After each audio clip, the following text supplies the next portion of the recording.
भारत में हर 4 में से एक व्यक्ति गरीब है। विश्व बैंक का दावा है कि 25 करोड़ भारतीय भोजन, कपड़ा और आवास से वंचित है। कि इन सभी योजनाओं का वास्तविक लाभ किसे मिला?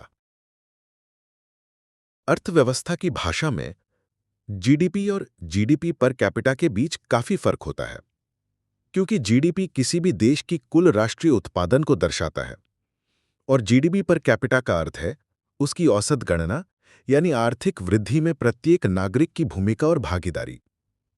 हालांकि जीडीपी के हिसाब से भारत चौथे स्थान पर है, लेकिन जीडीपी पर कैपिटा के हिसाब से भारत 140वें स्थान पर है।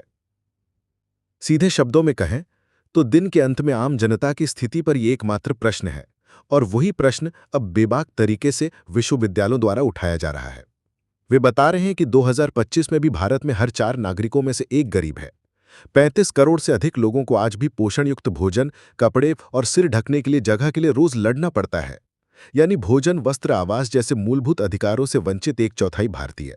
सिर्फ यही नहीं, स्वास्थ्य या शिक्षा का अधिकार भी उनके लिए एक दूर का सपना है। भारत के 7 करोड़ लोग कुपोषण के शिकार हैं। हाल ही में एनडीए सरकार के 11 वर्षों के कार्यकाल की रिपोर्ट में प्रधानमंत्री नरेंद्र मोदी ने दावा किया था कि सरकार का लक्ष्य गरीबों के जीवन का सर्वांगीण विकास लाना था। गरीबों के कल्याण के लिए विभिन्न योजनाएं शुरू की गई, लेकिन विश्वविद्यालय की रिपोर्ट के बाद इन सभी योजनाओं की प्रभावशीलता पर सवाल उठने लगे हैं और पूछा जा रहा है किसे मिला। क्या ये सब प्रचार की चाल नहीं है? इस सवाल का ठोस कारण है, भारत में गरीबी रेखा का मापदंड क्या होना चाहिए, इसका निर्धारण कार्य 2011 के बाद फिर से नहीं हुआ। भाजपा के सत्ता में आने के बाद 11 साल बीत जाने के बावजूद गरीबी रेखा के उस मापदंड को अपडेट करने का कोई प्रयास नहीं किया गया। अंतर्राष्ट्रीय मानकों के अनुसार दिन भर की आय $1.90 या 250 रुपये से $4.20 यानी लगभग 363 रुपये के भीतर हो तो उसे गरीब माना जाता है। 360 रुपये से अधिक दैनिक आय होने पर निम्न मध्यम वर्ग।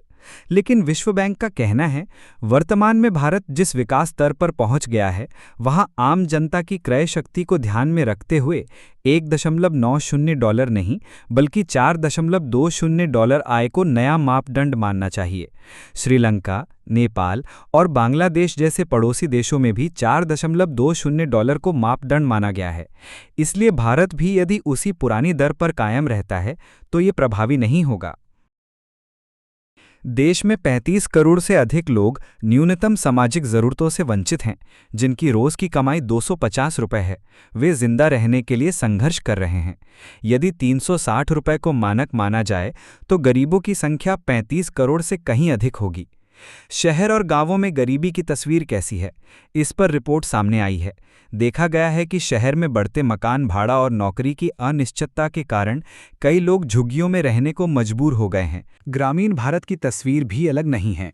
वहां परिवार छोटे होते जाने के कारण लोग जमीन बेच रहे हैं।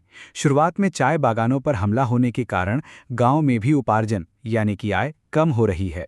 परिणाम स्वरूप बीमारी या नौकरी जाने जैसी घटनाएं घटने से संकट बढ़ रहा है। विश्व बैंक के अनुसार लोग रोजाना औसतन केवल 66 रुपये कमा पा रहे हैं। इसके लिए सरकार को बहुत काम करना होगा। विपक्षियों का आरोप है कि गरीबी की यह तस्वीर सामने ना आए, इसके लिए सरकार प्रयासरत है। इसके लिए मल्टी डायमेंशनल पॉवर्टी इंडेक्स यानी कि एमपीआई जैसे मानदंडों पर ध्यान केंद्रित किया जा रहा है। इस प्रकार के सूचकों में खाद्य सुरक्षा, मूल शिक्षा, निकासी यानी कि स्वच्छता, बिजली या आवास जैसे विषयों को शामिल किया गया है। एमपीआई के अनुसार 2013 में भारत में जहां 29% गरीबी थी, वो 2022 में घटकर 11.3% हो गई है। लेकिन इतने सरकारी आंकड़ों के बावजूद भी देश में अमीर और गरीब के बीच का अंतर कम नहीं हो रहा है। वर्तमान में भारत की कुल संपत्ति का 40% केवल 1% लोगों के हाथ में है और 50% लोगों के पास मात्र 3.4% संपत्ति है। इस रिपोर्ट के सामने आते ही सब हो गए हैं चिंतित। उनका कहना है कि मोदी सरकार लोगों को दुर्दशा में ढकेल रही है।